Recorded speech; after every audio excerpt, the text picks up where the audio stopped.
গত কিছুদিন আগে দেখলাম সাদ্দাম নামের একজন নেতা ছিল, তার ওয়াইফ দেখলাম যে গলায় দড়ি দিয়ে মারা গেছে। এই নিউজে আসছে ছেলেরা পানির পাত্রের মধ্যে ডুবে মারা আছে। নাউজুবিল্লাহ।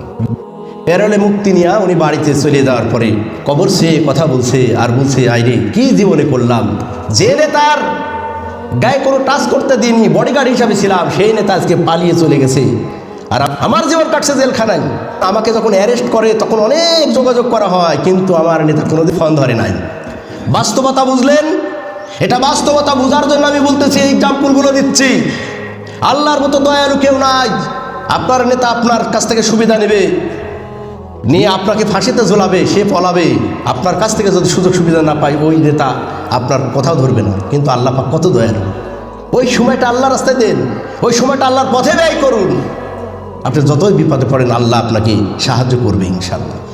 আল্লাহ পাক মারামারি কিলাকিলি সম্পর্কে বলতেছেন, ফেতনা ফেসাদ ঝড়গা সম্পর্কে আল্লাহ পাক কুরআনুল কারিমে আজ থেকে 1450 বছর পূর্বে বলেছেন। দেখেন আল্লাহ পাক বলছেন, ওয়া মাইয়াকতুল মুমিনান মুতাআম্মিদান ফাজাযাউহু জাহান্নামু খালিদান ফিহা ওয়া গাযিবাল্লাহু আলাইহি ওয়া লা'নাহু ওয়া আ'আদ্দা লাহু আযাবান আযীমা।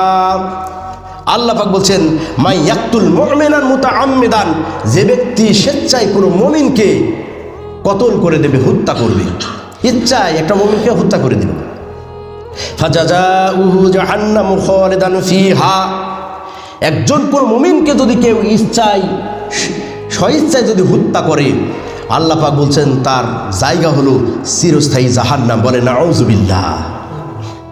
হত্যা করার অধিকার আমরা রাখি না। যদি কেউ হত্যা করে, আল্লাহ পাক বলছেন ওয়া গাযিবাল্লাহু আলাইহি, আল্লাহ রাগান্বিত হয়েছেন তার উপর। যে ব্যক্তি অন্যায়ভাবে মানুষকে হত্যা করবে, আল্লাহ তার প্রতি রাগান্বিত হয়েছেন। ওয়া লা'নাহু, আল্লাহ তার প্রতি অভিশাপ করেছেন। ওয়া আ'আদ্দা লাহু আযাবান আযীমা, আর আল্লাহ তার জন্য যন্ত্রণাদায়ক কঠিন শাস্তির ব্যবস্থা রেখেছেন। কোনো মুমিনকে যদি কেউ স্বেচ্ছায় হত্যা করে, যেভাবে হোক, বাড়ি মেরে হোক, গুলি করে হোক, শাস্তি দেওয়া হোক, পানিতে চুবাইয়া হোক, যেভাবে মানল, আল্লাহ পাক বলছেন জাহান্নাম খালিদিনা ফিহা, চিরস্থায়ী তার জন্য জাহান্নাম। তার প্রতি আল্লাহ রাগান্বিত হয়েছেন, আল্লাহ তার প্রতি অভিশাপ করেছেন, আর তার জন্য যন্ত্রণাদায়ক শাস্তি আল্লাহ ব্যবস্থা রেখেছেন।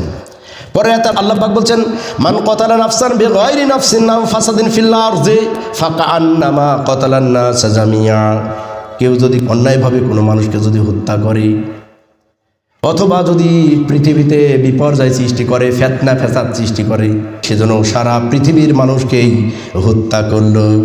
কেউ যদি অন্যায়ভাবে কোনো মানুষকে হত্যা করে, সেজন্য গোটা পৃথিবীবাসীকে হত্যা করার সমপরিমাণ গুনাহ তার আমল নামাই আল্লাহ পাক জমায়া দিবেন।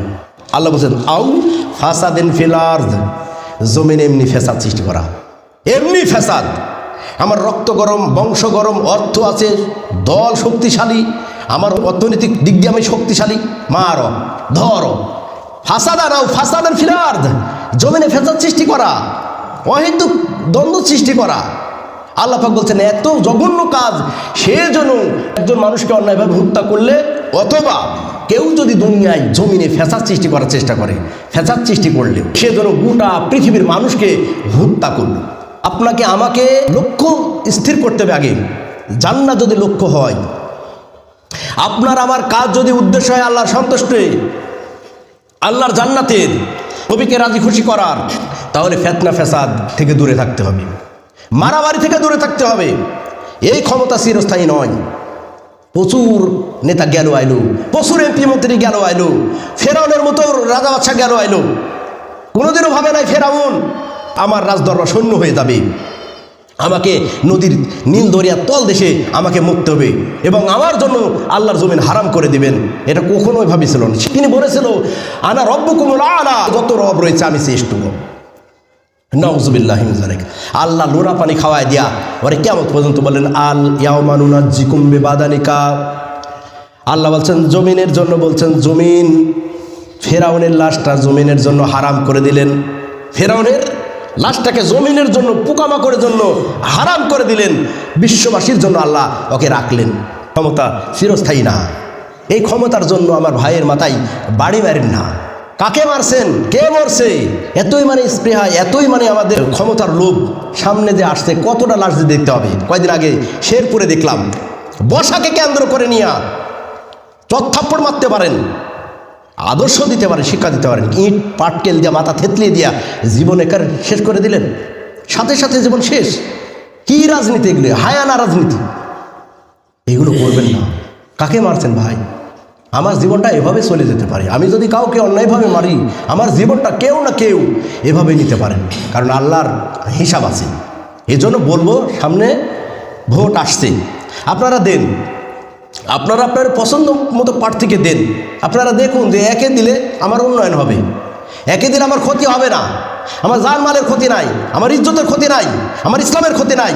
আপনি সে দলকে দিবেন, সে দলকে দেন।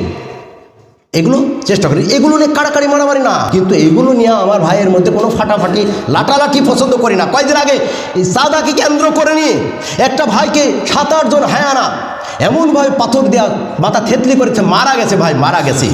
তার লাশের উপর একটু নাচছে, সেলফি তুলতেছে, মোবাইলে সেলফি তুলতেছে। মানুষ কত অধপতন হলে, মানুষ কত বড় আত্মা শক্ত হলে এভাবে মারতে পারে ভাই? আমারই তো ভয় লাগবে।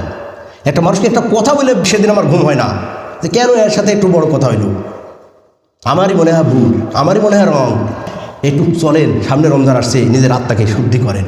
মারামারি হানাহানির মধ্যে শান্তি নাই। কাকে মারছেন? ও আপনার ভাই। যাকে মারছেন ও আপনারই ভাই। একটা পরিবারের বাপের যদি 5টা সন্তান থাকে, 5টা সন্তানই বাপের কথা শুনে না, 5টা সন্তানই একটা ভাইয়ের নেতৃত্ব মেনে নিতে চায় না।